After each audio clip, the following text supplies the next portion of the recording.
I'm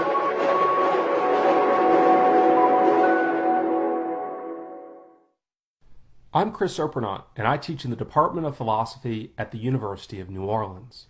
This video is part of my series on human well-being and the good life, and it examines Friedrich Nietzsche's attitude towards conventional views of how individuals believe they ought to live, as expressed in his moral and religious writings. Nietzsche is best known for his proclamation that God is dead, although he does not explicate this claim in any great detail, and its significance to his philosophical position remains uncertain. It is clear that he believes this metaphorical death of God, the Christian God in particular, allows us the possibility of living more meaningful and fulfilling lives. Examining the conditions of this possibility is one of Nietzsche's primary concerns in his discussion of morality. Although Nietzsche takes a critical attitude towards morality and often proudly describes himself as an immoralist, he also emphasizes the need for a revaluation of values and a critical examination of the value of morality itself. In this way, he is able to distinguish discussion of conventional moralities, such as the Judeo-Christian ethic, of which he was a forceful critic, from broader philosophical questions concerning value and the nature of human flourishing. Nietzsche appears to be deeply concerned with these questions of value and believes that the conventional moral frameworks do not address them satisfactorily. For example, he criticizes traditional moral frameworks for the importance they place on asceticism, or the belief that self-denial is at the root of praiseworthy behavior. He claims that ascetic moralities, like those advanced by Plato, Kant, and the Church, encourage individuals to see their desires and passions as things to be overcome and extirpated from our lives if we are to live well or attain salvation. These moral frameworks embrace values like equality, compassion, and self-sacrifice at the expense of excellence, individual development, and nobility.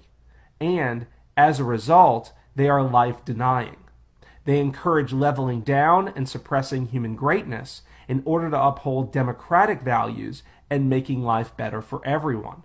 And in doing so, they express hostility towards life and what it means to live well. Instead, Nietzsche argues that the values associated with human flourishing must be life-affirming. Compassion and self-sacrifice are out, excellence and individual development are in.